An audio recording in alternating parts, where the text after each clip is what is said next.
comenzamos este segundo bloque diciendo lo siguiente. Estoy muy contento porque acá no hay solamente instituciones amigas del SEUR como el INDES de Santiago del Estero o el Instituto de Geohistoria de Resistencia, o la propia Universidad Nacional de Misiones, con colegas muy queridos como Javier, como Alejandro, que estaba por ahí, sino que además hay personas que conocemos hace mucho y que para mí y para las compañeras, los compañeros del SEUR, es un gran placer que estén compartiendo este momento. Así que les agradezco mucho que hayan, aún con todas las obligaciones y demás, y siendo noviembre, estado participando. Bueno, comenzamos ahí entonces con Cristina. Bueno, Sandra, ¿podrías poner la presentación? Perdóname que tengo un montón de cosas. Ahí voy. Ahí está. Bueno, me presento, soy geógrafa, trabajo en CONICET hace 1000 años y estudio los procesos, actualmente estudio los procesos de configuración regional en el nordeste argentino. La intención de esta exposición es hablar sobre algo que no diré que me preocupa, pero me resulta bastante interesante en términos de cómo al hablar de región se naturalizan categorías que involucran un montón de sesgos, por decirlo así, ¿no? Entonces lo que me propuse es mostrar cómo debajo o en el subyaciendo a la definición de región como categoría analítica, hay ciertas perspectivas teóricas y bajadas instrumentales. Y cómo eso incide en las conclusiones que se sacan en los análisis espaciales. Pasamos a la siguiente, por favor, Sandra. La siguiente diapositiva.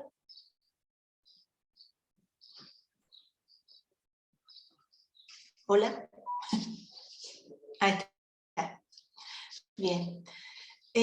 Ahí pueden ver, como para irnos habituando un poco a de qué estamos hablando, en estos 15 minutos que tengo. Espérenme que amplío la pantalla yo. Ahí está. Ese es un gráfico de las corrientes de pensamiento geográfico. No se asusten que no voy a hablar de eso, sencillamente voy a comparar el enfoque cuantitativo con y cómo, si yo intento regionalizar desde la geografía cuantitativa, obtengo un tipo de regiones, y si intento hacerlo desde la geografía crítica, obtengo algo totalmente diferente. Estos procesos están naturalizados en la investigación espacial. ¿Por qué están naturalizados? Porque la regionalización en general se reduce a ver el grado de desagregación de las estadísticas. O sea, si las estadísticas están por departamento, en el caso de la geografía cuantitativa, por supuesto, la región es un agregado de departamentos. Cuando digo departamentos son las jurisdicciones menores dentro de las jurisdicciones provinciales. Esto es para los que no son argentinos. En cambio, cuando yo regionalizo desde la geografía crítica, tengo que estudiar procesos de desarrollo geográfico desigual. Tengo que estudiar cómo el capitalismo impacta de manera diferencial a distintas escalas en lo que yo supongo que es la región que todavía no delimito. Acá está hecho una especie de línea de tiempo en cómo van surgiendo las distintas formas de regionalizar de la geografía contemporánea. Uno de los paradigmas que yo tomo es el de la geografía cuantitativa, teorética, analítica, nueva geografía, y surge como respuesta al posibilismo de la escuela francesa, que pretendía estudiar a cada región como única, hacer la historia de cada región, hacer una narrativa excepcional, porque cada paisaje era único en sí mismo. Entonces, la geografía teórica intenta usar las ciencias formales, es decir, la matemática y la lógica, para delimitar las regiones en el espacio. un poco reaccionando al excepcionalismo del posibilismo francés. ¿Qué pasa después? De tanta lógica y de tanta matemática se construyen regiones vacías. Ahora les voy a mostrar unos ejemplos, pero necesito un poco plantear primero los dos enfoques. La geografía crítica o radical, que surge prácticamente 15 años después que la cuantitativa, intenta subsanar los errores de analizar el espacio solo con la lógica y las matemáticas. ¿Podemos pasar al siguiente, Sandra, por favor? A la siguiente diapositiva. Ahí está. Eso no es más que una síntesis de qué pretende cada una, o sea, la nueva geografía cuantitativa neopositivista, busca un espacio neutro, objetivo, susceptible de ser medido y aplicando la lógica y la matemática, y la geografía radical junto con el humanismo rechazan esa idea de que el conocimiento científico es neutral y por lo tanto las regiones que delimitan la geografía cuantitativa son neutrales. Perdón. Voy a poner en silencio el celular. ¿Por qué lo rechaza la geografía radical? Porque dice que no tiene en cuenta los procesos de configuración regional, básicamente, que son la razón de esta exposición. ¿Podemos pasar a la siguiente, por favor? Ese es un ejemplo de regionalización con base en la... Perdón. Un ejemplo de regionalización con base en la teoría neopositivista o cuantitativa. Básicamente, bueno, ese es un ejemplo del índice de dependencia potencial. Ahí vemos que en lo que sería el sector nordeste, o sea, en las provincias de Chaco, Formosa, Corrientes y Misiones, están en un color más oscuro. ¿Qué significa eso? Bueno, que el índice, la cantidad de personas inactivas por cada 100 potencialmente activas es alto. Este tipo de conclusiones propias de la geografía positivista no llega más allá de acá hay más, acá hay menos, acá no hay, en este sitio subió, en este sitio bajó, sin ir mucho más allá. En el mapa siguiente, de la diapositiva siguiente, es otro ejemplo. Por ejemplo, esto es provisión de servicios domiciliarios básicos en el nordeste. Fíjense que al adoptar el paradigma cuantitativo, en las zonas como la zona de, no sé si se ve acá el puntero, del centro de Formosa, estamos generalizando en el departamento Patiño una situación y un índice que dentro del departamento presenta un montón de variaciones. Entonces, al tratar de agregar jurisdicciones, suponiendo que un indicador es extensible a todo al departamento, estamos sesgando profundamente la regionalización. La siguiente. Este es otro tipo de información que la proporciona el gobierno nacional, dividiendo a las 4 provincias del nordeste, cada una en una entidad única en sí misma, con un montón de gráficos que dicen acá hay mucho de esto, acá hay poco de lo otro, subió tal cosa, bajó tal otra. Estoy hablando en criollo porque tengo 15 minutos, después podría profundizar, pero la idea es mostrar cómo si nosotros partimos de regionalizar con base solo en la estadística, sin estudiar los procesos de configuración a distintas escalas, las regiones de las que hablamos son solo sesgos interpretativos. La siguiente. En cambio acá vemos a la región nordeste desde la geografía crítica. Entonces, ¿qué hacemos? En principio, nos vamos a escala sudamericana para ver que la región nordeste no es solo una suma de indicadores opuestos y desfavorables en comparación al centro del país. La región nordeste está en un área que es estratégica porque está vinculada a los países integrantes de la Cuenca del Plata, está en el eje de la hidrovía, el eje Capricornio, el eje Mercosur-Chile, y en el centro de un montón de rutas que circulan vinculando al país con el resto del Mercosur, con el resto del Mercosur, por ejemplo. Es salirse del análisis cuantitativo para ver de otra manera a la región. La siguiente. Esta es otra manera de ver a otra escala, pero dentro de lo que es la geografía crítica. En vez de interpretar al nordeste como una suma de indicadores desfavorables, se lo ve como una construcción en distintas etapas, una etapa primaria agroexportadora en que todos los territorios del nordeste fueron enclaves de drenaje, una etapa de crecimiento del mercado interno, una etapa de crisis y una etapa de expansión de las commodities. No es que las esté oponiendo a las maneras de ver, ya vamos a llegar a la conclusión en que se ve que son complementarias, pero me llama poderosamente la atención en los análisis espaciales de los últimos 20 años, cómo se naturaliza la idea de región reduciéndola a la jurisdicción administrativa. Y si vamos a tener un diálogo serio científico sobre las regiones, no podemos empezar por el sesgo de la jurisdicción administrativa y estadística, sin perjuicio de que al existir una división legal, eso involucra una serie de prácticas restringidas a ese espacio. Pero yo quiero mostrar las dos maneras de ver en este caso el nordeste. Y la siguiente.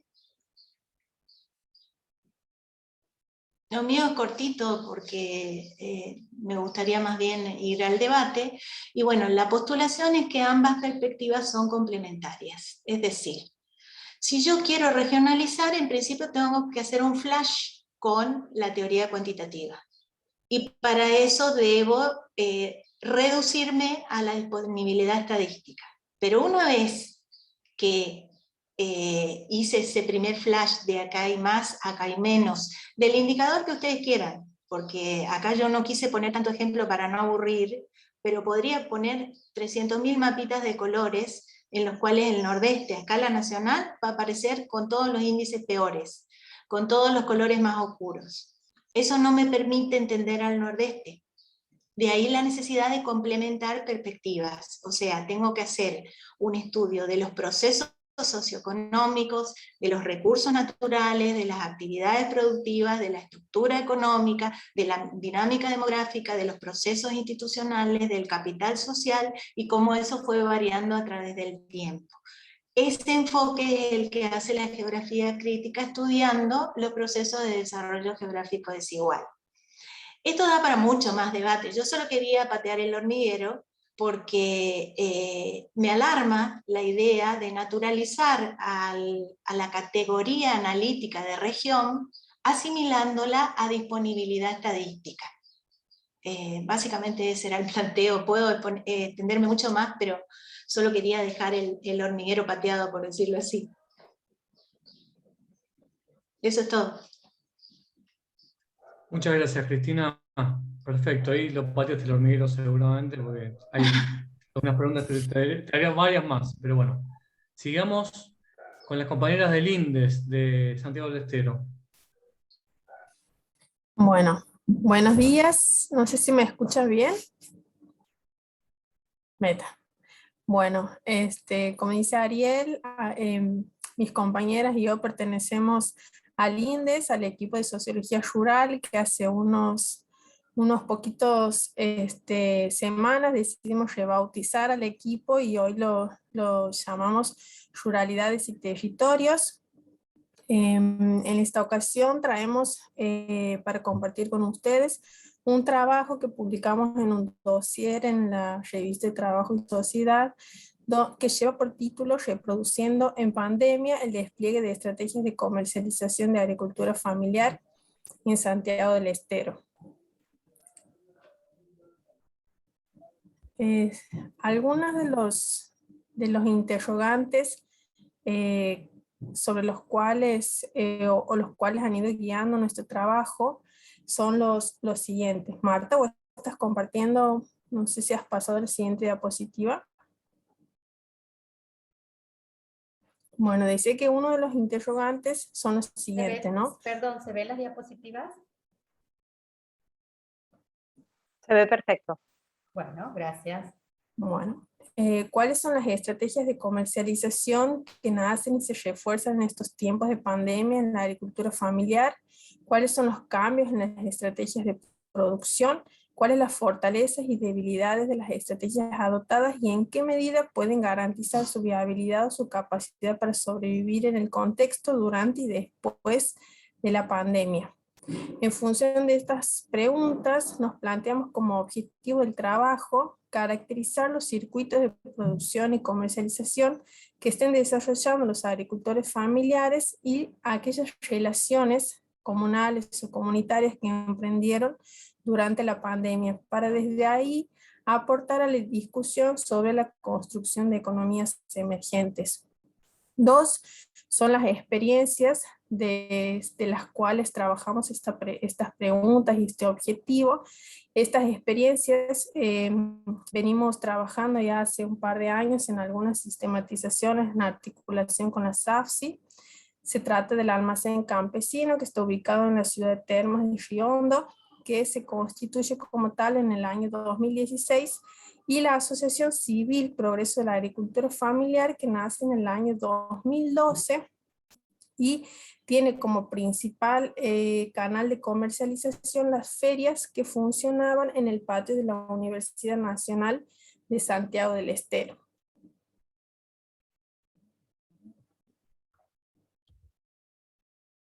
Bueno, les voy a contar acerca de las experiencias. Antes los saludo a los compañeros y amigos que nos están aquí del SEGUR, y gracias por invitarnos a participar.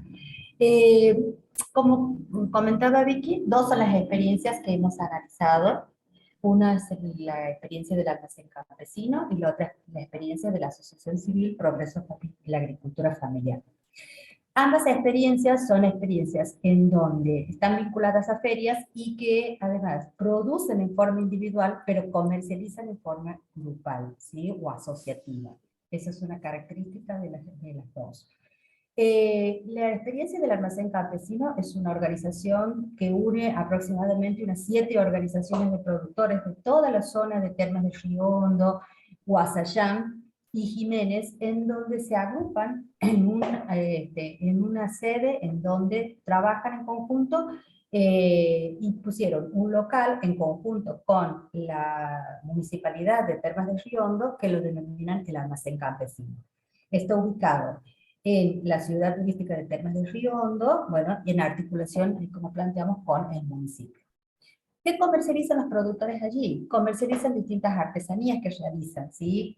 Artesanías vinculadas al cuero, dulces, bueno, quesos, huevos, hierbas medicinales, panificados, hortalizas también que realizan, o productos que le dan directamente verdura también en algunos casos, ¿sí? ¿Cómo están vinculados con programas estatales? Tienen un fuerte apoyo del INTA y se inician en estos grupos de productores en un principio como programa social agropecuario y luego como pasan a la Secretaría de Agricultura Familiar, ¿sí? Con el apoyo de la Secretaría de Agricultura Familiar Campesina Indígena. Ambas instituciones han sido las proveedoras de asistencia técnica por mucho tiempo, además de distintos tipos de acompañamientos específicos o capacitaciones.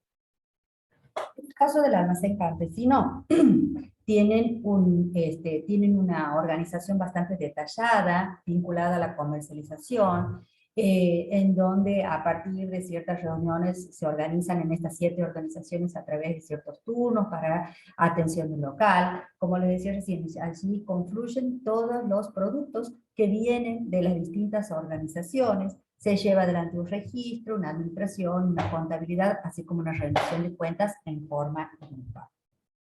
En el caso de la experiencia de la Asociación de Progreso Familiar, es una asociación que está en la zona de Banda, Jiménez, ¿sí? Una zona distinta, más cerca de un pueblo denominado Clodomira, y en donde tiene características diferentes en cuanto a que está alejada, ¿sí?, de otros pueblos vecinos. Entonces, han desarrollado un punto de venta muy interesante que es en la Universidad Nacional, aquí en Santiago del Estero. En la universidad tenían un puesto de comercialización durante 2 días a la semana, venían durante todo el año, ¿sí? Y producen y comercializan distintos también productos, panificados, hortalizas, dulces, conservas, miel. También están con algún tipo de verdura, huevos y, por ejemplo, todo lo que sea hierbas medicinales. A partir del vínculo que tenían, a partir del vínculo que tenían con la universidad, han desarrollado otra estrategia, que es el tema de servicios de catering también en la universidad, para eventos académicos, ¿sí? Y en conjunto con ello, también han podido desarrollar un vínculo con el mercado solidario de Bonplan, o por ejemplo, la participación en las expoferias de la sustentabilidad u otras ferias también.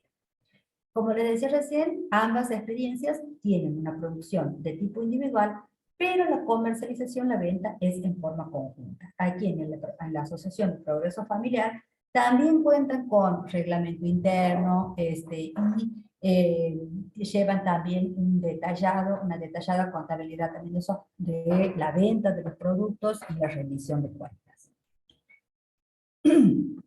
Estas dos experiencias venían desarrollándose. Nuestro trabajo particularmente se focalizó cómo desarrollaron o como dijo recién Victoria, cómo han cambiado las estrategias de comercialización durante el tiempo de la pandemia. Básicamente, empiezan durante el tiempo de la pandemia, aparecen una cantidad de problemas vinculados a la comercialización, ¿sí? Hay una falta de transporte, por lo cual las productoras, por ejemplo, de la Asociación de Progreso Familiar no se pueden trasladar a la universidad se cierra también, tienen grandes distancias para juntarse y además, sumado a ello, la falta de conectividad.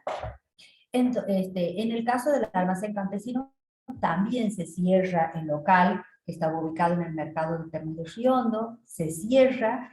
¿Y cuáles son las estrategias que empiezan entonces a redefinirse? Les decía y hacía hincapié en que la producción es de tipo individual y la comercialización de tipo grupal. Entonces, como estrategia, ellos disminuyen la venta en conjunta, pero refuerzan la producción hacia adentro de las fincas, ¿sí? En el sentido de que comienzan al haber estar toda la familia en la casa, hay una división del trabajo en cuanto a que los jóvenes comienzan a ayudar también en la producción, no solamente en la producción en el campo, sino también en la incorporación de valor agregado al tema, por ejemplo, de la leche de cabra o la producción de dulces caseros también. ¿Y cómo se da el tema de la venta o de la comercialización? Básicamente se refuerza dentro de lo local, hacia organizaciones vecinas, hacia comunidades vecinas, hacia vecinos mismos que se habían y conocían a través de distintas conocidos, se comienzan a vender directamente lo local. Se prioriza también el tema de congelamiento de precios, ¿sí? No hubo casi un aumento importante en el tema de los precios, sino que hubo tuvieron como estrategia de aumentar paulatinamente, modificar el precio paulatinamente, ¿sí? Entonces las ventas pasan a ser en forma individual. La asistencia técnica también, que la cual contaban, se ve bastante resentida, ya que no funcionó, el INTA estuvo sin salir a campo, lo mismo que la Secretaría de Agricultura Familiar. En este sentido, ¿qué es lo que fue de importancia? Los medios, por lo menos para el caso del almacén campesino, que no tenían problemas de conectividad, reforzaron los medios electrónicos, el resultado esencial, en cuanto a que refuerzan la venta a través de Facebook, refuerzan la venta a través de WhatsApp, por ejemplo, ¿sí? Y en el caso del almacén campesino, luego de que comienza el periodo más fuerte de la pandemia, comienzan a salir nuevas propuestas con el municipio, como por ejemplo el tema de no abrir el almacén campesino pero sí poder armar a una feria itinerante, aunque sea una vez a la semana o comience una vez cada 15 días, luego se hace semanal, vinculado al programa Nuestra Huerta. Recién marcado, pero también en otro marco, el protagonismo de los jóvenes, ¿sí? Como los jóvenes, quienes eran los que podían salir del hogar, los primeros que comenzaron a salir del hogar en este tiempo de pandemia, son los que comienzan nuevamente, cuando se abre el local, aunque no todos los días, comienzan nuevamente a atender. Y en el caso de la asistencia técnica, si bien se ha visto resentida, había una gran, un tema muy importante, que es la técnica que estaba del INTA y la técnica de la Secretaría de Agricultura Familiar, Campesina e Indígena, residían la zona. Entonces, en este caso, se ha visto favorecido de que la técnica ha continuado trabajando por ahí más remotamente, pero luego haciendo visitas porque residía en la zona. En cuanto al tema del caso de la asociación Progreso Familiar, también prioriza mucho lo individual, tienen serias dificultades para reunirse como asociación y pasan a otra estrategia vinculada a la producción o preparación de comidas caseras, ¿sí? Con insumos propios. Entonces, y vender en las localidades más cercanas, en este caso en la ciudad de Clodomira. Surge una oportunidad también que se vinculan, por ejemplo, con el mercado Armonía, y en el mercado tienen en conjunto con otras organizaciones de la provincia, pueden acceder a un espacio para la venta de sus productos. Todavía hoy en día, por ejemplo, a la universidad no han podido regresar ellos. Bueno, si bien es cierto, en ambos casos tejen redes, digamos, en el caso del municipio, con el caso del almacén campesino, o en el caso de la asociación, que tenían una red muy fuerte dentro de la universidad, tienen que reforzar esa red con otras instituciones más locales, como en el caso de la ciudad de Clodomira, o por ejemplo, como es el caso del Mercado Armonía de la ciudad capital. Bueno, respecto a los principales resultados o algunas reflexiones a las cuales arribamos con este trabajo, destacan en primer lugar la sostenibilidad de la agricultura familiar, la cual se mantiene bajo el manto de prácticas tradicionales y novedosas de comercialización y construcción de redes para insertar su producción, ¿no?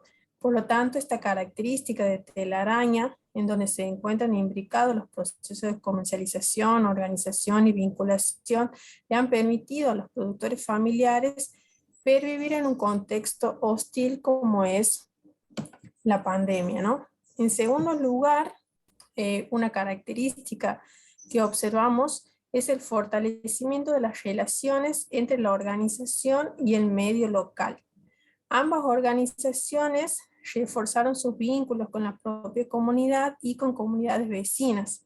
De esta manera, con la pandemia, las y los productores buscaron revincular su estrategia de comercialización local a través de redes sociales y el contacto boca a boca, potenciando y reconfigurando su territorio. En tercer lugar, se evidencia una demanda por parte del sector hacia el Estado que va más allá de la producción y la comercialización. Es decir, algunos productores destacaron al respecto que resulta fundamental garantizar que los productores de la agricultura familiar cuenten con infraestructura básica en materia de comunicaciones, caminos y rutas que les permita llegar a sus consumidores durante y después de la pandemia. Estas demandas han sido recurrentes entre los productores que viven sobre todo en las zonas de población rural dispersa, como en este caso gran parte de los productores que pertenecen al departamento Jiménez. Y finalmente, destacamos que las experiencias abordadas son iniciativas en proceso de crecimiento, pero con grandes limitaciones. En este sentido, consideramos que el Estado debe tener un rol más activo que se adapte a las necesidades del territorio, que se adecue y amolde a la pospandemia, con estrategias de intervención que sean dinámicas, que favorezcan y fortalezcan este tipo de experiencias locales o regionales de la agricultura familiar. Y con esto terminamos nuestra presentación y les agradecemos por su atención. Muchísimas gracias. Muchísimas Creo que gracias hemos por... cumplido con el tiempo. Sí, sí, está muy bien. Muchas gracias por la presentación. Bien. Bueno, entonces ahora nos quedan dos exposiciones que son de nuestro grupo justamente. Espero que gusten. La primera es, siguiendo con los mercados, con Florencia, Paula y María. Y la segunda va a ser sobre un trabajo que hicimos con Marisa, Sandra, Milagros y Aldana sobre políticas regionales a escala provincial. Así que con eso terminaríamos este segundo bloque. Flor, Pau, María. Sí, voy a arrancar yo. Hola a todas y a todos. Voy a compartir pantalla mientras comparto la pantalla y pongo el cronómetro para no pasarme. Les agradezco a Sandra, a Ariel y a Maru, y a Marisa, perdón, por la paciencia con nuestra ponencia. Somos de la misma línea, el mismo grupo, y yo particularmente soy un poco desprolija, así que les quería agradecer así públicamente la paciencia y la atención. Bueno, dicho esto, abordadas las disculpas, este es un trabajo colectivo que hicimos con Paula Rosa y María Mura, mis compañeras de la línea también. Se llama Estrategia de Comercialización Solidaria de Alimentos en el marco de la pandemia por COVID-19. No sé si pueden ver la presentación, yo a ustedes no los veo, así que si alguno... Sí, se ve. Buenísimo. Introducción se ve. Sí. Perfecto. Bueno, esta ponencia, van a ver, lo que voy a presentar ahora, dialoga creo que muy bien con el trabajo que acaban de presentar las chicas, Victoria y Marta, así que me parece, voy a intentar ser breve, sobre todo para que podamos dialogar, porque trabajamos en distintas regiones del país.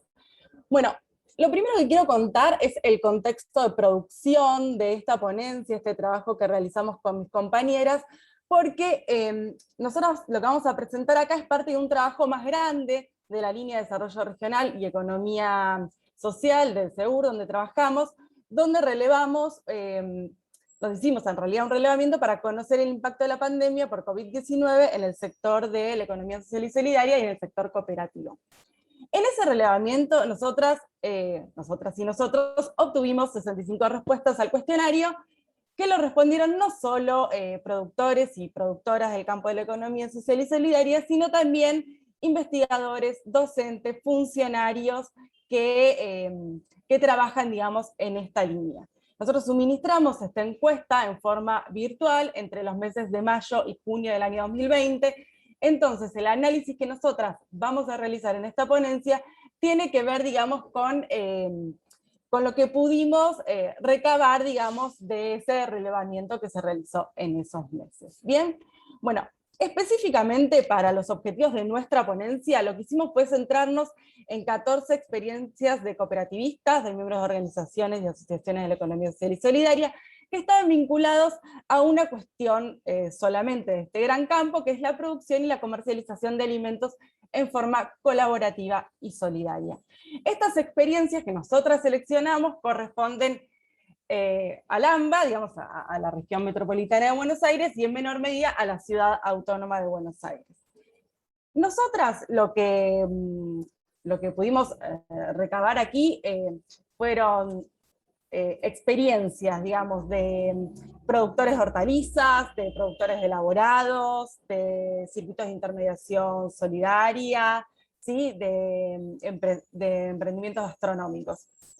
Lo que queremos mostrar acá son los resultados de ese relevamiento que están vinculados a circuitos cortos de comercialización. Lo que nosotros queríamos resaltar, es que estas experiencias que nosotras seleccionamos, lo que logran es poner sobre la mesa, digamos, distintas discusiones que están vinculadas con el acceso a los alimentos, con la distribución de los alimentos, y especialmente ese acceso y esa distribución en los sectores sociales más vulnerables, más vulnerados de la sociedad. Y lo que quisimos mostrar es cómo en el contexto de la pandemia y en el contexto de aislamiento fueron transformadas, digamos, estas prácticas y estos diversos emprendimientos con las medidas que se tuvieron que tomar por la pandemia por COVID-19. Bien. En lo que una de las preguntas y la pregunta central que nos hacemos en el trabajo, es un trabajo relativamente corto por las condiciones de producción de la ponencia, es, bueno, ¿qué características tenían estas cadenas cortas de comercialización, digamos? Con la noción de cadenas cortas de comercialización, lo que hacemos referencia, digamos, a las transacciones que tienen una o ninguna figura intermediaria entre quien produce y quien consume. Es una categoría que la trabaja Craviotti y Soleno Vilches, y este tipo de cadenas lo que hacen es acortar esta distancia social y cultural entre productores y productoras y consumidores por medio de la reducción del número de intermediarios e intermediarias.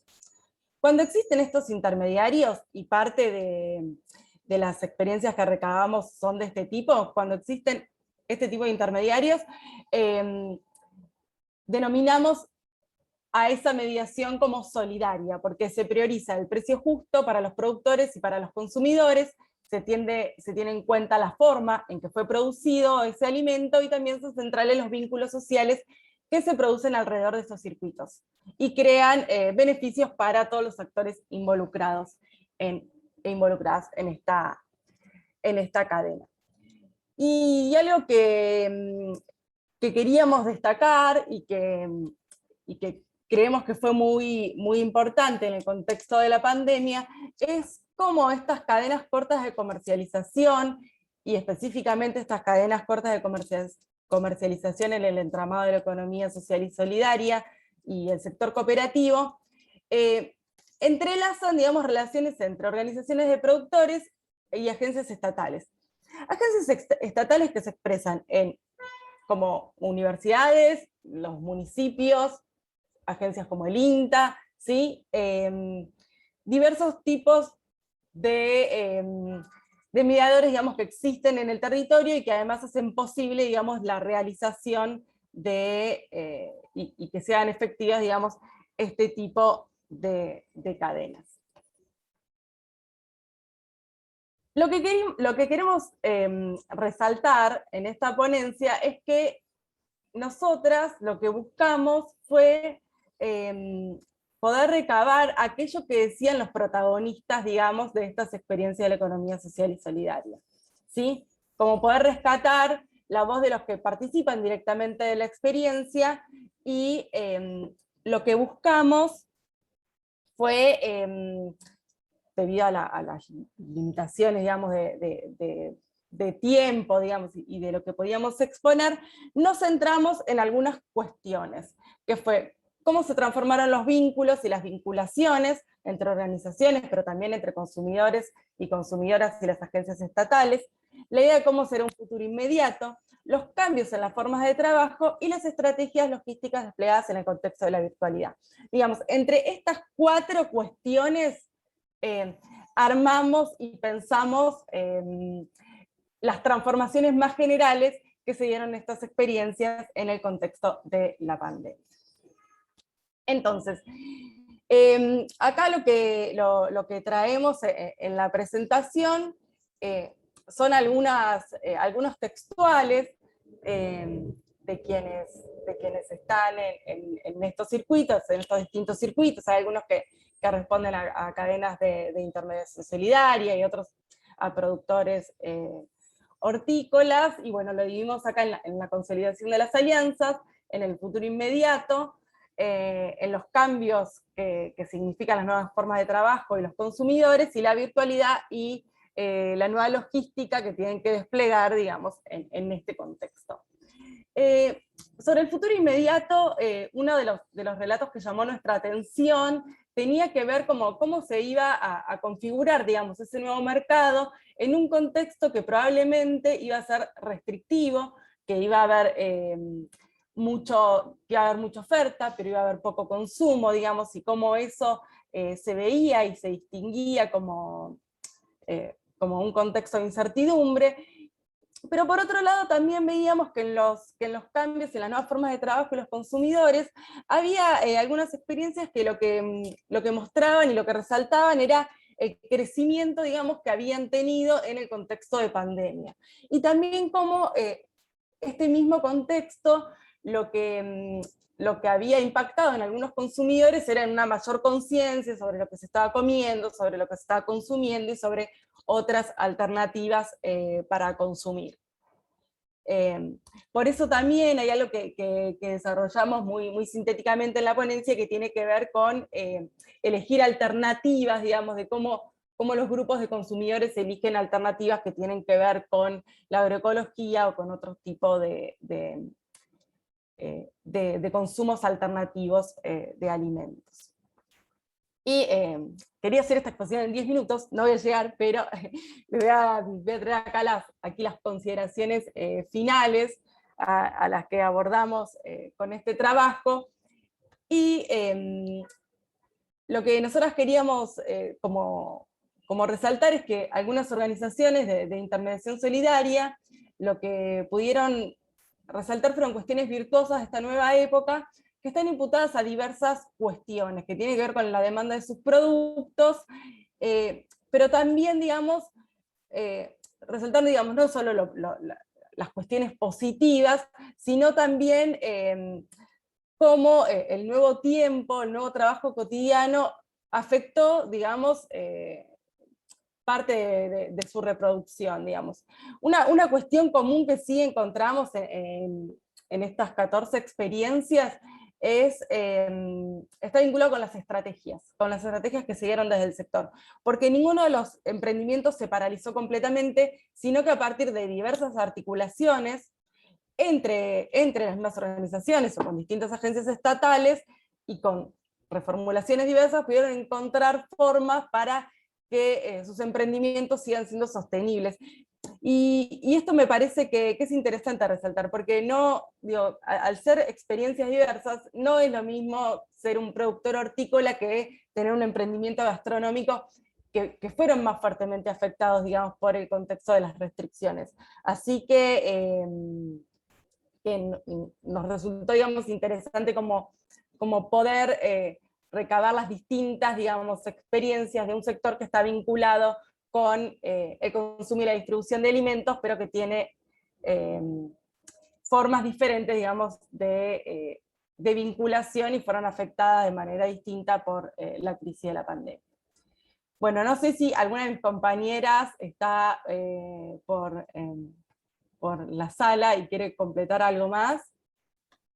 No, bueno, genial, Flor.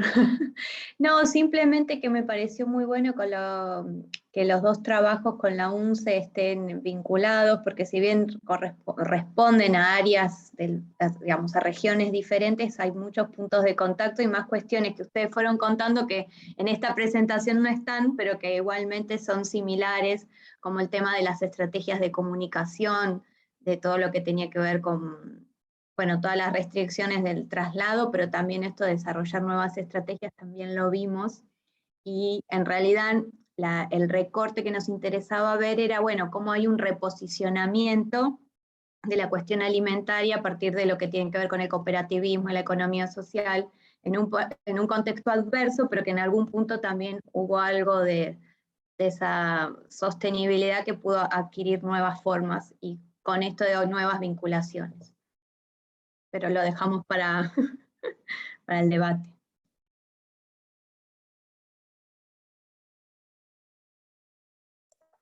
Bueno, bárbaro. Muchísimas gracias, Paula, Florencia, bueno, y María, por la presentación. Y ahora damos inicio a la última presentación de la jornada, en la voz de dos jóvenes integrantes del equipo en nuestra representación, Aldana García Tarcia y Milagros. Así que, bueno, les damos la palabra para que hagan la presentación del trabajo. Gracias. Gracias. Comparto pantalla. Ustedes me dirán si se ve.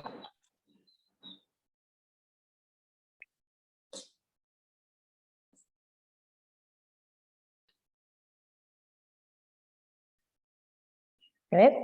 Está cargando. Ahí está. Tenés que ir pasando. Bueno, Ok. ¿qué tal? Mi nombre es Milagros. Como mencionó Maru, con Marisa, Ariel, Sandra y Aldana estuvimos trabajando el año pasado en un diagnóstico prospectivo que buscó identificar, sistematizar y analizar distintos dispositivos subnacionales de carácter regional que estuvieron orientados específicamente a problemáticas agrarias, agroindustriales e industriales. Lo que se propuso fue comprender las dimensiones productivas y económicas que dieron contenido y sentido a los circuitos productivos regionales, así como a las acciones de los actores y los agentes involucrados. Específicamente, con la finalidad de este diagnóstico, fue que sea un insumo para poder diseñar políticas estatales para fortalecer la capacidad de negociación de los pequeños y los medianos productores que estaban dedicados a actividades agropecuarias dentro de las diferentes zonas. Bueno, como marco teórico se utilizó un enfoque regional, estuvo basado específicamente en la herramienta analítica de los circuitos productivos regionales, que fue abordado por diferentes autores como Levin, Cariola, La Cabana, De Jong, García, Rothman. Y a partir del mismo lo que se buscó fue abordar los problemas que ligaron las estructuras productivas desequilibradas y las políticas estatales. Con este instrumento lo que se buscó fue identificar las cadenas de producción de bienes que dieron cuenta de los principales procesos económicos de los ámbitos que buscamos estudiar, y ver las diferentes formas en que se originó, se trasladó y se apropió el excedente generado en cada circuito. Y como metodología, lo que utilizamos fue una triangulación metodológica para poder reconocer las características semejantes y particulares de las políticas estatales relevadas, evaluando principalmente su origen y financiamiento, y también abarcando diferentes dimensiones que ahora Aldana va a mencionar.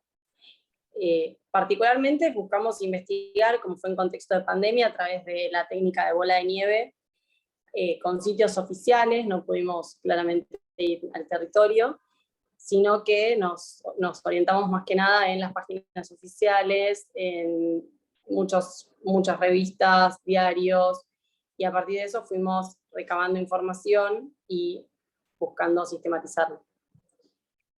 Y entre las dimensiones que buscamos trabajar, si bien fueron más de las que vamos a presentar porque no nos da el tiempo, buscamos centrarnos en la de la agricultura familiar, en la integración e innovación y en la de instrumentos financieros.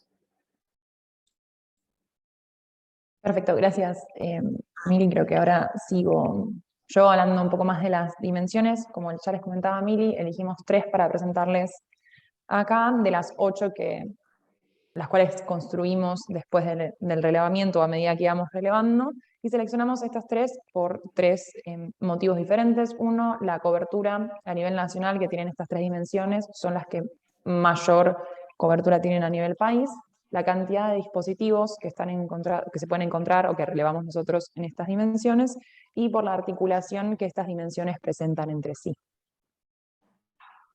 Pasando ya a la primera de las dimensiones, agricultura familiar, destacar que esta dimensión se caracteriza puntualmente por iniciativas para relevar, registrar, clasificar, organizar, fortalecer, promocionar el sector de la agricultura familiar en distintas provincias a nivel país, ya sea por agendas de gobierno provinciales o por instrumentos nacionales o agendas de gobiernos nacionales que llevan a cabo políticas en esas provincias o que incluso tienen oficinas físicas en esas provincias. A nivel país, como pueden ver, la franja central tiene una gran cobertura. En particular, nosotros regionalizamos al país, los bordes un poco más negros en el mapa dan cuenta de esas regiones que usamos. El NOA se caracterizó principalmente por una característica de estos dispositivos a nivel provincial, pero sí con iniciativas nacionales. El NEA puntualmente se destaca la provincia de Chaco, el centro por un foco en la producción frutícola y del agregado del valor en Santa Fe, Córdoba y Entre Ríos, Cuyo por iniciativas de comercialización, sobre todo en San Luis y La Rioja, y en la Patagonia, bastante llamativa la cantidad de dispositivos que registramos y que relevamos en la provincia de Neuquén. Si bien los dispositivos son realmente muchos en esta dimensión, hay una escasa presencia de dispositivos que finalmente logren atacar la integralidad de las políticas, de las problemáticas de esta dimensión, como lo son la comercialización, la formación de precios y cómo capturar los excedentes en estos precios trasladados al consumidor. Pasando ya a la siguiente dimensión, integración e innovación, caracterizamos dentro de esta dimensión a las políticas, a los dispositivos cuyas políticas son más orientadas a esas políticas de desarrollo, sobre todo a una innovación tecnológica, el mejoramiento de la productividad y la comercialización y la promoción de las pequeñas y medianas empresas y el emprendedurismo. Sin embargo, hay una diferencia sustancial en cómo estas políticas de integración e innovación son llevadas a cabo en las provincias en relación a las estructuras burocráticas con las que cuentan, la agenda de gobierno y la estructura productiva de esas provincias. Claramente van a estar mucho más orientadas al sector de la economía que esa provincia decida priorizar. En el NOA se caracterizan sobre todo por instrumentos de innovación tecnológica en la producción, mejoramiento de la competitividad y productividad, sobre todo para la promoción de pymes e incubadoras. El NEA para innovación, desarrollo, transferencia y evaluación, destacándose Formosa, Chaco y Misiones. Misiones en particular, también por la gestión del conocimiento en relación a los temas de biodiversidad con la Biofábrica y el IFAI. El centro cuenta con algunas iniciativas de este tipo en Santa Fe, en Cuyo hay una mayor difusión de tecnología para procesos productivos en la provincia de Mendoza y planes estratégicos, para el sector productivo y de cercanía y el comercio de cercanía en San Juan y San Luis, y en Patagonia nuevamente se destaca Neuquén seguido de Río Negro.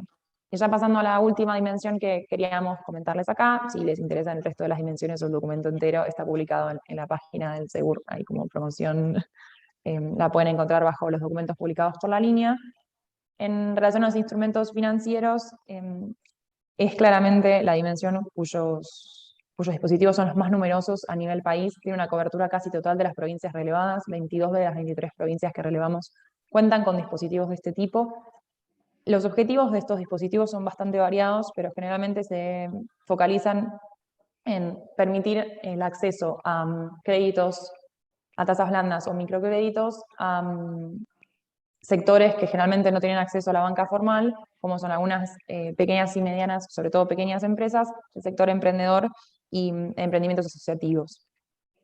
En relación a esto, podemos decir también quiénes son los encargados de ser el nexo entre la política pública y efectivamente el darle el dinero a la población demandante, que son tanto la banca pública como algunos organismos públicos provinciales, o también fideicomisos públicos o fideicomisos público-privados. Hay una diversidad entonces de objetivos, de modalidades de financiamiento y de formas de canalización, caracterizándose también una diversidad a nivel regional. En el NOA el énfasis está puesto en la comercialización, con el IDEP en Tucumán y el Banco de Acción y Banco de Desarrollo Social en Jujuy. En el NEA el financiamiento es más a campañas específicas, como son las de Yerba Mate y el té. En Misiones caracterizan a la cabeza el IFAI y el Fondo de Crédito, y en Chaco el Plan Apícola y el Instituto de Agricultura Familiar y Economía Popular. En el centro no es tanto las campañas específicas o de comercialización, sino la promoción de exportaciones. Dentro de ellos se caracterizan o se destacan, el Fideicomiso Fuerza Solidaria, Vice, el Banco Provincia y las líneas de crédito Nación Exporta, en Cuyo sea un doble proceso, tanto para mantener los programas vitivinícolas e impulsarlos, pero también diversificar la matriz de cultivos tradicionales de las provincias cuyanas. En la Patagonia hay microcréditos y créditos a pymes, emprendedores y microemprendedores, particularmente articulados con la Agenda de Desarrollo Sostenible. ¿Mili? Bueno, y algo que, antes de ir a las reflexiones finales, algo que queríamos mencionar es que nosotros partimos en nuestro trabajo de una hipótesis que en la cual sostuvimos que las capacidades estatales de regulación productiva y comercial por parte de los organismos públicos subnacionales, con intervención en materias agrarias, agroindustriales e industriales, registran brechas verificables en procesos de aislamiento burocrático, descoordinación entre los programas de diferentes órdenes de gobierno, compartimentalización de la agenda pública y fragmentación de actores sobre los que se pretende intervenir. Y en relación a nuestras reflexiones finales, las mismas, bueno, se centraron en confirmar esta hipótesis, ya que se registraron brechas verificables en los procesos de aislamiento burocrático, también descoordinación entre los dispositivos y en la agenda de gobierno y fragmentación de los actores. Se observaron distintas interrelaciones entre dispositivos de intervención, siendo la dimensión de instrumentos financieros el eje articulador de otras dimensiones, y también lo que queríamos sostener es que algo que queda pendiente, como para continuar interrogándose, es acerca de si la compartimentalización, aislamiento y sectorización de los dispositivos redundaría en una interconexión, sea o no superficial, entre instrumentos públicos, provinciales, nacionales y dispositivos por organismos multilaterales de crédito y o instituciones internacionales de desarrollo. Así que bueno, con esto cerraríamos la exposición. Bueno, Mili, Aldana, muchas gracias. Nos sentimos súper bien representados con ustedes dos. Muchas gracias, chicas. Bueno, ahora les pedí, vamos a hacer lo mismo que el bloque pasado, leer las preguntas y comentarios que están en el chat para que cada una de las ponentes, porque en este caso fueron todas mujeres, en segundo bloque, así que las invitamos a que lean sus preguntas, comentarios, respondan, y después, posterior a eso, los que quieran preguntar al aire, que los que quieran preguntar, pueden hacerlo sin necesidad de escribir. La primera pregunta iba para... Las primeras eran para Cristina, que fue la primera expositora. No sé si Cristina querés hacer algún comentario sobre las preguntas realizadas. Totalmente. Me estoy muriendo por hacer un comentario. Ahí, adelante, adelante. Bien, me preguntaba Ariel si la naturalización de la región como unidad administrativa se ligaba a la dificultad de construir una política nacional de planificación. Bueno, les cuento que ya llevando muchos años de experiencia de intervención en organismos que se dedican, como asesora, digamos, en organismos que se dedican a la planificación regional, he descubierto que en la trastienda de las estrategias de planificación hay un sector político que básicamente se resiste a reconocer el impacto del capitalismo a escala regional. Como dice Harvey, que es un geógrafo que yo admiro, el capitalismo siempre encuentra sus soluciones espaciales. Ahora, de ahí a sincerar las soluciones espaciales hay un abismo.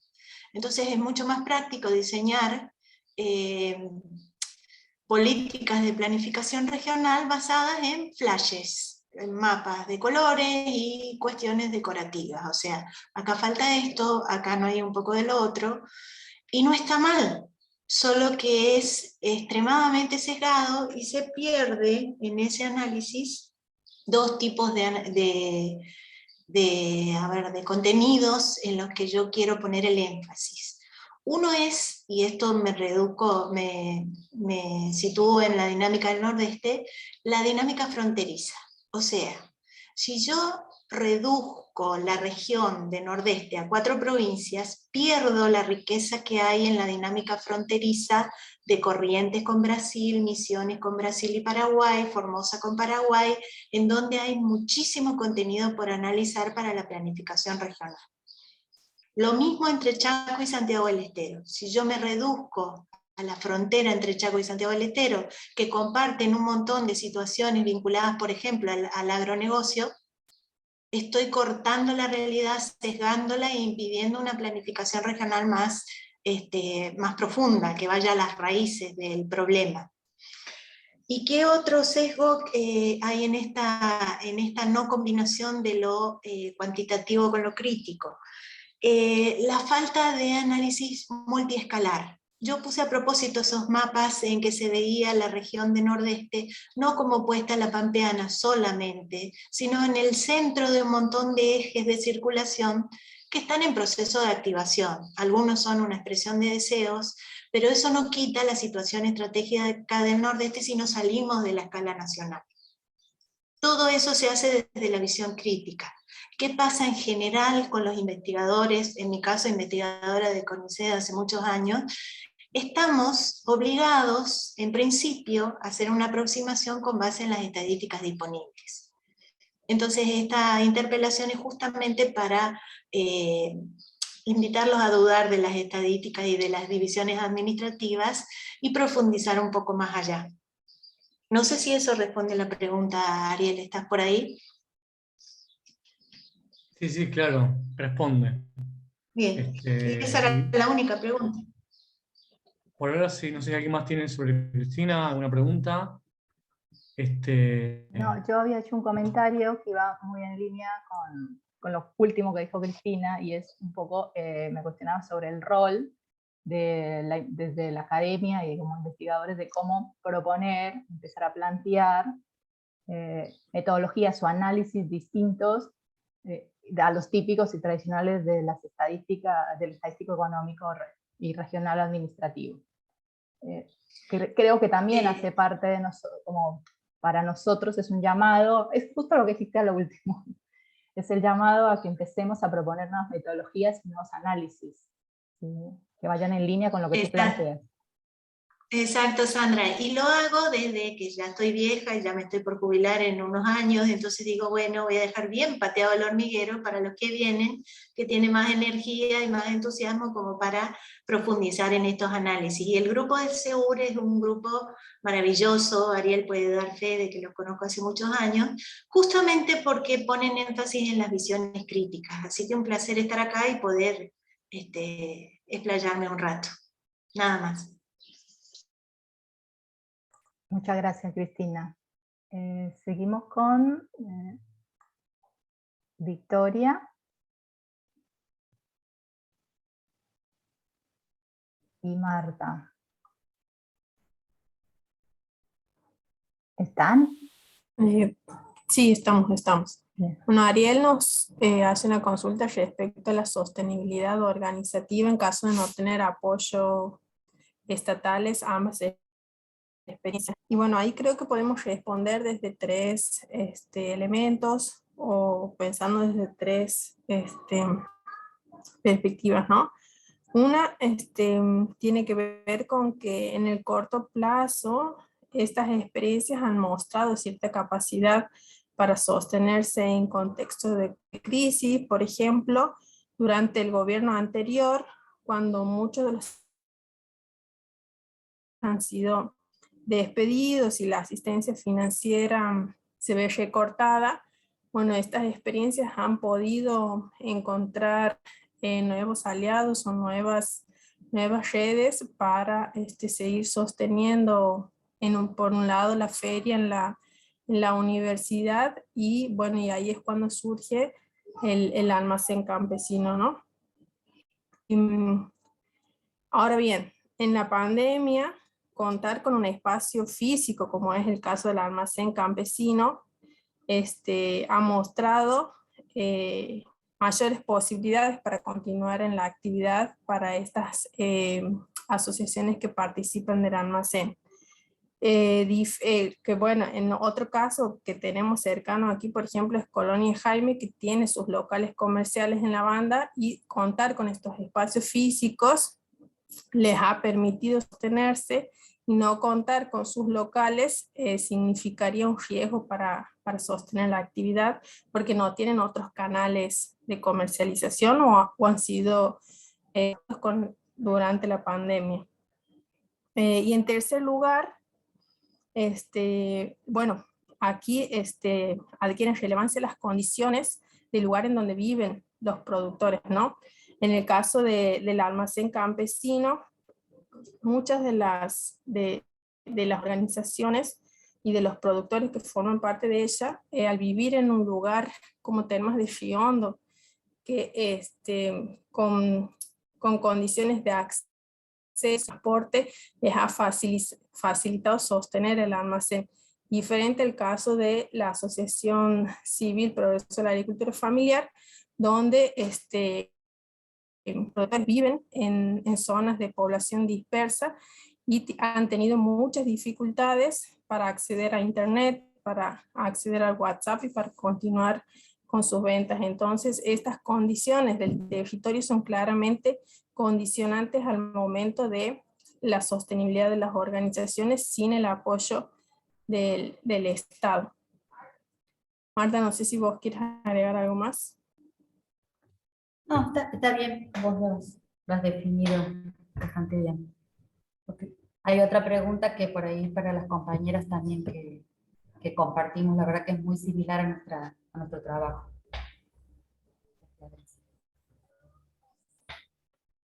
Yo quisiera agregar algo que Cristina apuntó y no me puedo callar, Cristina, disculpame, pero vos y yo tenemos un carácter parecido y somos geógrafos, así que me dejaste pensando. No sé hasta qué punto es la ausencia de una política de planificación a nivel nacional, cosa que se intentó hacer con el gobierno de Néstor y Cristina, con el programa estratégico territorial que ensayó Debido.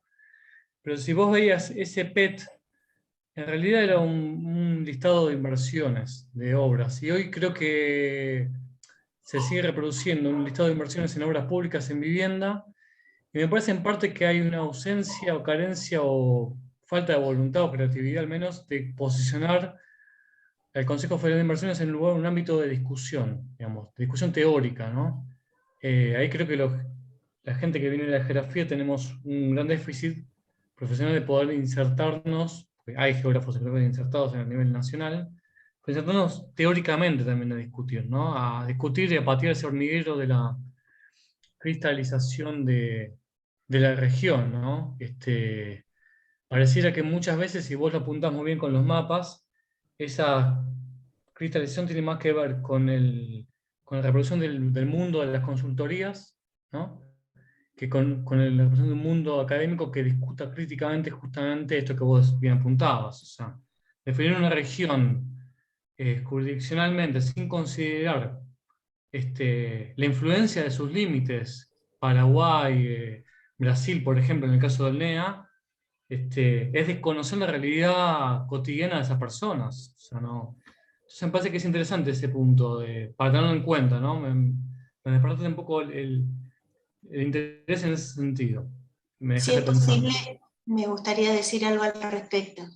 Yo participé en el proyecto de planificación de la época de Debido que se hizo a nivel de país, coordinado por Marcelo Silli, y la novedad en ese proyecto fue que bajaron a territorio a buscar a los expertos que conocían en cada territorio todas estas cuestiones de impacto del capitalismo a distintas escalas. La otra novedad fue que se trabajó con el tema de territorios posibles, o sea, ellos usaban la categoría analítica territorio, pero en realidad el territorio es una forma de región, y lo que estaban tratando de buscar es distintos panoramas de posibles territorios según las acciones a seguir. En ese sentido, esa planificación fue una de las pocas que rompió con el esquema administrativo. Fue un poco más allá, estudiaron flujos y escenarios posibles. Es uno de los ejemplos justamente de buenas prácticas en términos de regionalización. Después, si alguien está interesado, les paso los contenidos, porque si bien están disponibles en la web, son difíciles a veces de encontrar. Eso nomás. Bien. No sé si alguien más quiere aportar algo. Sí, había una pregunta para las chicas, también para las compañeras para Flor. Sí, hay una pregunta de Alejandro que les hace tanto a Victoria y a Marta como a Pau y a María y a mí, que tiene que ver con cierta parálisis de las instituciones del Estado con la pandemia. A nosotros lo que nos pasó en el recorte que hicimos del relevamiento es que la gran mayoría, recuerden que el tiempo que nosotros usamos para hacer ese relevamiento fue de mayo, junio, julio, agosto, y la verdad que muchas de las organizaciones respondían que esta cuestión estaba medio paralizado su vínculo con el Estado, no así con entre las organizaciones. Y a mí, cuando las escuchaba Marta y a Victoria, me hizo acordar a otra cuestión que trabajamos con Fernanda González Maraschio, que está acá, sobre el papel de los extensionistas rurales. Nosotros hicimos un reglamento sobre el trabajo de los extensionistas rurales, y algo que veíamos en ese relevamiento era como que no había directrices, como que muchos seguían trabajando con las organizaciones, por esto, como dicen ustedes, que les quedaban cerca, que tenían acceso, pero que faltaban, como digamos, directrices sobre todo de la SAF, era lo que respondían en ese momento, de las SAFSI. Y lo que nos pasó en el trabajo con Paula y con María fue un poco eso, que las organizaciones referenciaban más sus vínculos con otras organizaciones que con instituciones estatales. Quizás, si nosotros hubiésemos seguido relevando o haciendo otro relevamiento, o incluso si ahora volvemos y vemos qué pasa con esas organizaciones, quizás eso cambie, pero sí fue lo que, no sé, Pau, si vos estás de acuerdo conmigo con nuestro recorte. Sí. No, pero totalmente. La temporalidad tuvo mucho que ver, ahí es como que se puede hacer una lectura de cómo el campo organizativo activó mucho antes, o digamos, tomó decisiones, resolvió de manera colaborativa, o como decía Victoria, a través de las redes ya conformadas, o la activación de nuevas redes a partir de cuestiones muy sencillas como un WhatsApp colectivo, préstamos de instalaciones para producir, préstamos de insumos, o de camionetas para traslado. Ahí hubo como un proceso muy interesante de, creemos que esa base colaborativa gestada hace años, que tal vez tiene mucho que ver con políticas estatales de otros tiempos, que han dejado sembrado, pero además por la propia trama organizativa de nuestro país, pudo colaborar en esto de estos meses que se necesitó como poder continuar con el trabajo. Después, en lo que tiene que ver con el rubro alimenticio en particular, que es el recorte que hicimos para esta presentación, tuvieron algunos lugares alternativos donde empezar a llevar o bien, no había catering o ferias, pero sí había un circuito montado o pudieron diversificarse a través de otra, por la idea esta de ser esenciales, ¿no? Como esta cuestión que también es clave para acordarnos y comprender ese momento, y ahí hubo como renovaciones, transformaciones, readaptaciones bastante interesantes que, por lo que nos decían, van a continuar en el tiempo también.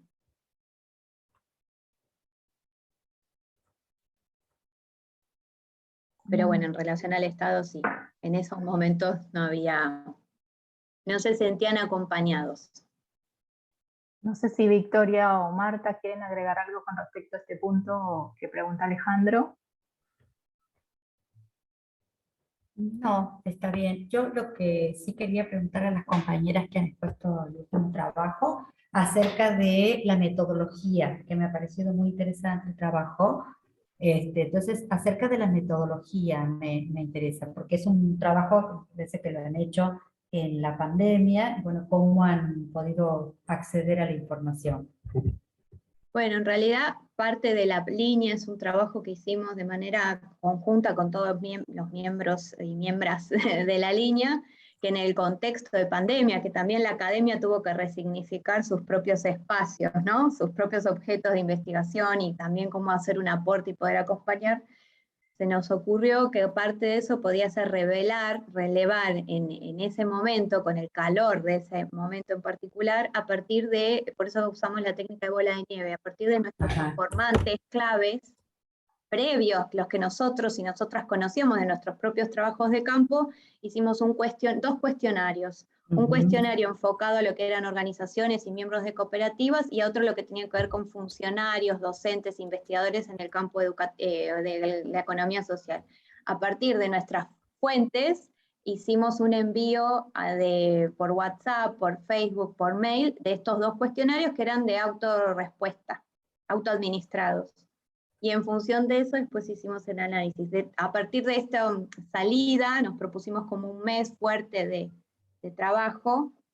Ahí es que obtuvimos los 65 cuestionarios de todo el país y de distintos tipos de experiencias. Nosotras para este trabajo seleccionamos la que tenía que ver con la cuestión más alimenticia, digamos, de producción y comercialización de alimentos. Pero hay de todo y está un informe publicado en la página del SEGUR. Si les interesa, está toda la información y bien detallada la metodología que usamos. Que también no es de las más tradicionales, pero en este contexto sabemos que hubo que repensar las propias formas de investigar también. Bien, bueno. Aldi, De eso ¿contar charlamos vos? mañana. En el panel de mañana vamos Ajá. a retomar esto. Si quieren sumarse, Bien. la cuestión más metodológica de construcción y readaptación de objetos, bueno, nos parecía que era necesario también repensarlo.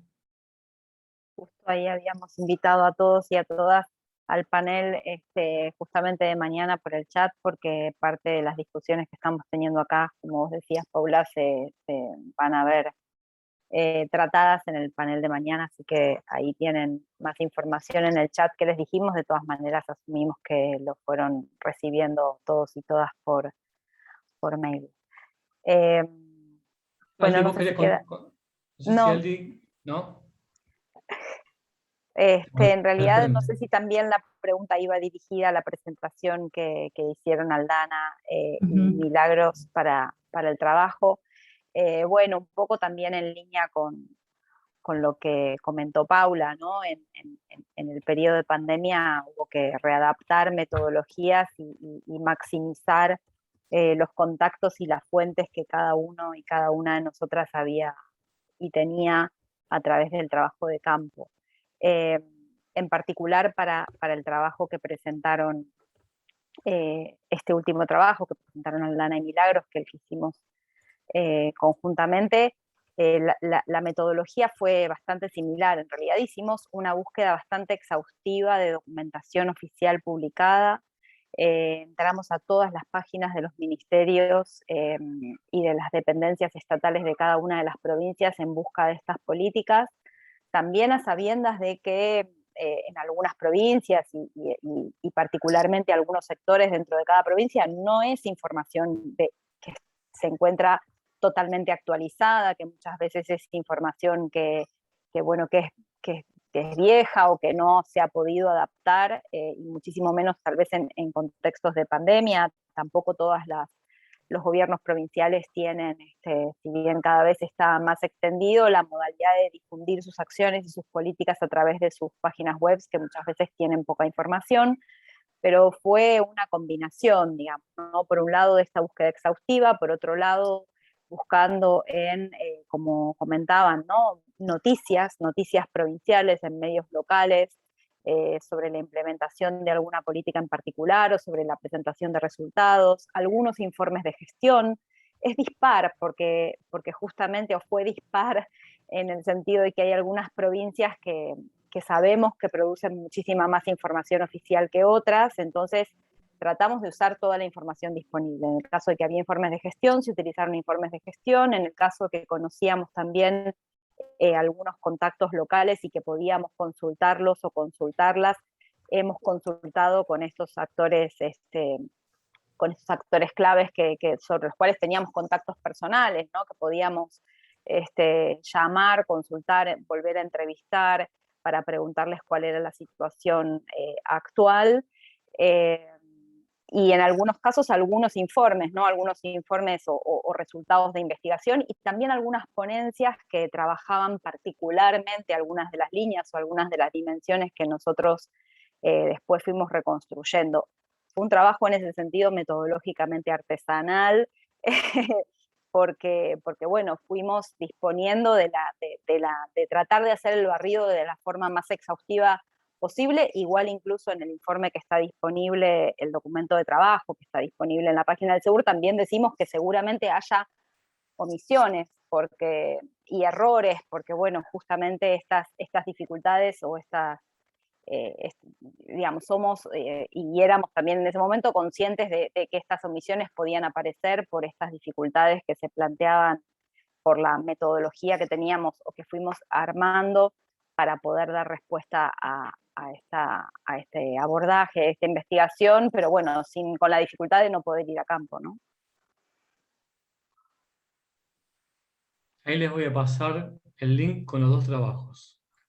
No sé si después alguno o alguna quiere hacer algún comentario más para profundizar esto, o si quedó Son los dos alguna primeros pregunta. que aparecen apenas se abre el link que les pasé. Bien.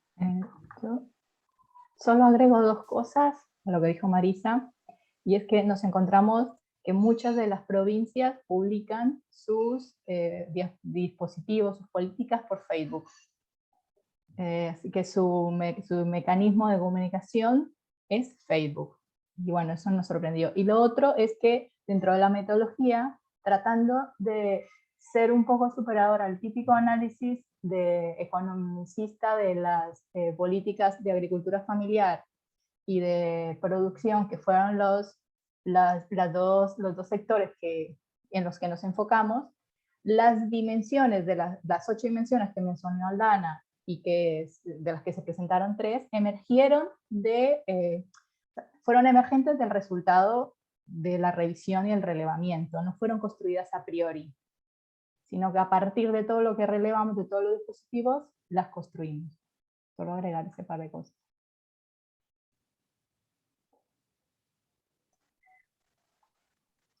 Bueno, no sé si queda alguna pregunta o algún otro comentario, tanto de las mesas del primer bloque de la mañana como de este segundo bloque.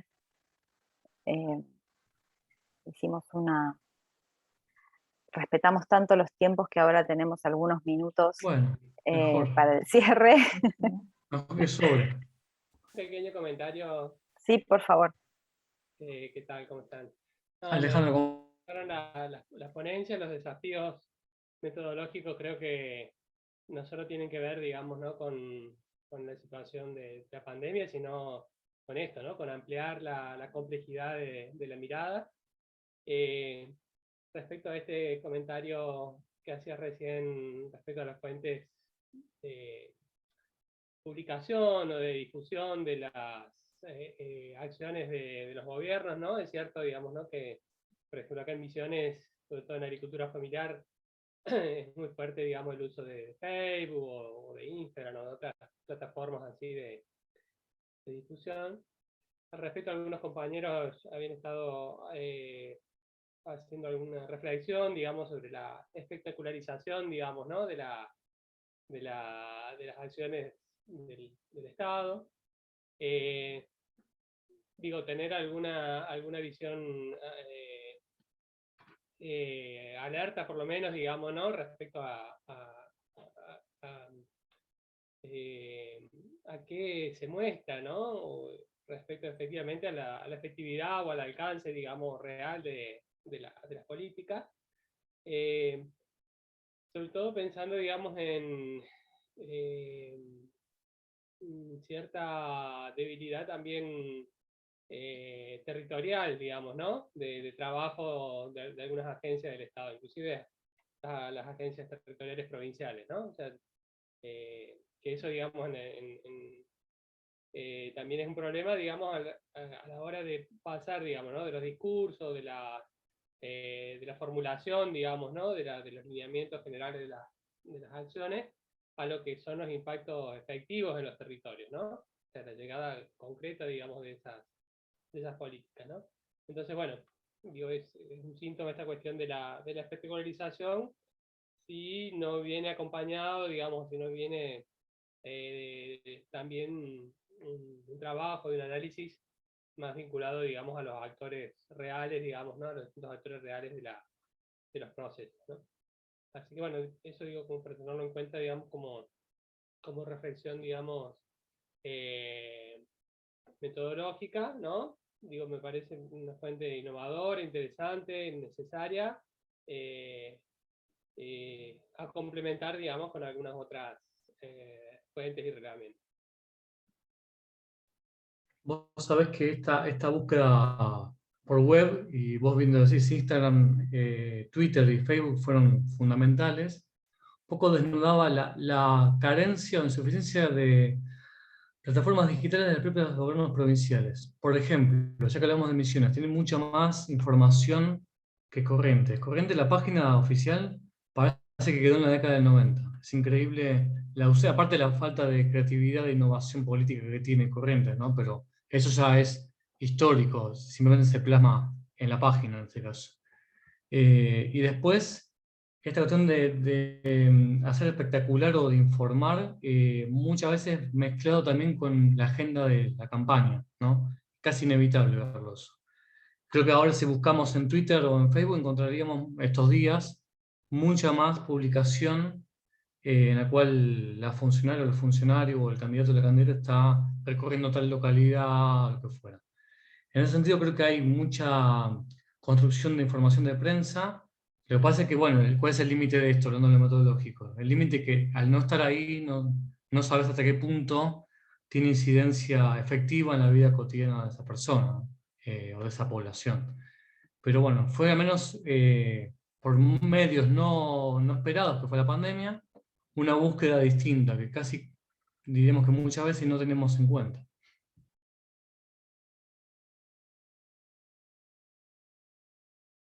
Bueno, no sé si queda alguna pregunta más o algo. Si no, hacemos un corte ahora, ¿les parece? Tenemos entonces a las 2 de la tarde, volvemos con la misma mesa, el mismo link, todo igual. Vamos a tener colegas de La Rioja y de Bahía Blanca, sobre todo.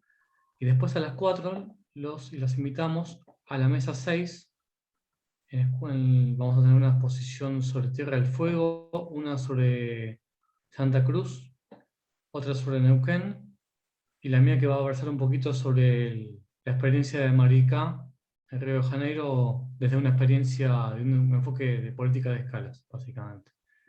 Así que bueno, les agradecemos mucho el tiempo, la paciencia. Sabemos que no es la mejor forma el Zoom, pero bueno, estuvieron ahí al pie del cañón. Así que si les parece, nos vemos a las 2 de la tarde. Hay una cosa de sí. metodología. El link de Zoom va a quedar abierto, esta sala va a quedar abierta, así que si no quieren salir y volver a entrar, pueden simplemente apagar los micrófonos, apagar las cámaras y volver a las 2 de la tarde. Si alguien quiere salir y volver a ingresar, no hay ningún problema. ¿Okay? Muchísimas gracias. Nos vemos más tarde. Gracias a todas por el intercambio y las presentaciones. Muchas gracias. Hasta luego. Chau, chau. Nos vemos en un ratito. Hasta luego. Chao. Hasta luego, personas.